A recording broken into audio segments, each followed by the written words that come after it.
ఒక చిన్న పిల్లవాడు, సాధారణమైన జీవితం. కానీ ఒక్క సంఘటన అతని తలరాతనే మార్చివేసింది. ఒక సాధారణమైన సేవకుడిగా ఉన్న చిన్న పిల్లవాడు ముల్లోకాలను తిరిగే దేవర్షిగా ఎలా మారారు? నారద మహర్షి యొక్క భక్తి కథని ఇప్పుడు తెలుసుకుందాం. చాలా ఏళ్ల క్రితం ఒక చిన్న గ్రామంలో ఒక పేద బాలుడు ఉండేవాడు.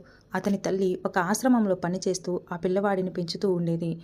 ఆ ఆశ్రమానికి చతుర్మాస దీక్ష కోసం చాలామంది ఋషులు, సాధువులు, మహర్షులు అక్కడికి వచ్చేవారు. ఆ పిల్లవాడు తన తల్లితో పాటు ఆశ్రమంలోని మహర్షులకు, ఋషులకు సేవ చేస్తూ ఉండేవాడు. వాళ్ళకి నీళ్లు అందించడం, భోజనాలు వడ్డించడం, వారు తిన్న తర్వాత మిగిలింది ప్రసాదంగా స్వీకరిస్తూ ఉండేవాడు. ప్రతిరోజు చాలా ఇష్టంతో, భక్తి శ్రద్ధలతో పనిచేసేవాడు.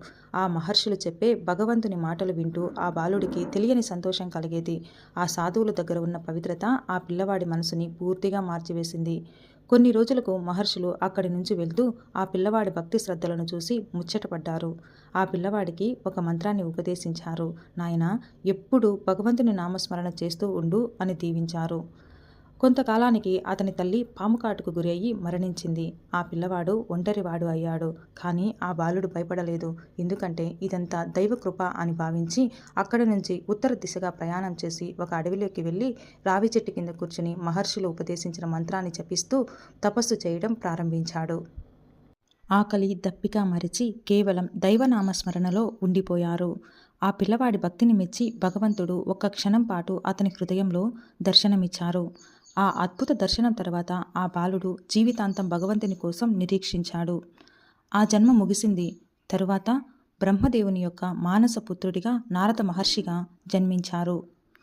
చేతిలో మహతి అనే వీణ పట్టుకుని ఎప్పుడు నారాయణ నారాయణ అంటూ దైవనామ స్మరణ చేస్తూ ముల్లోకాలలో భక్తిని ప్రచారం చేయడం మొదలుపెట్టారు. ఒక సామాన్య సేవకుడుగా ఉన్న పిల్లవాడి నుంచి ముల్లోకాలు పూజించే దేవర్షిగా మారారు నారద మహర్షి. మనం ఎక్కడ పుట్టాం, ఏ స్థితిలో ఉన్నాం అన్నది ముఖ్యం కాదు.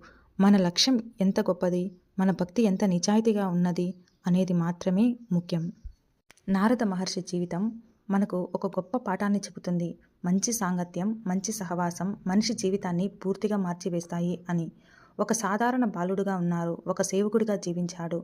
కానీ మహర్షుల సాంగత్యం వలన, వారి మాటల వలన, వారి భక్తి ప్రభావం వలన అదే బాలుడు నారద మహర్షిగా మారారు.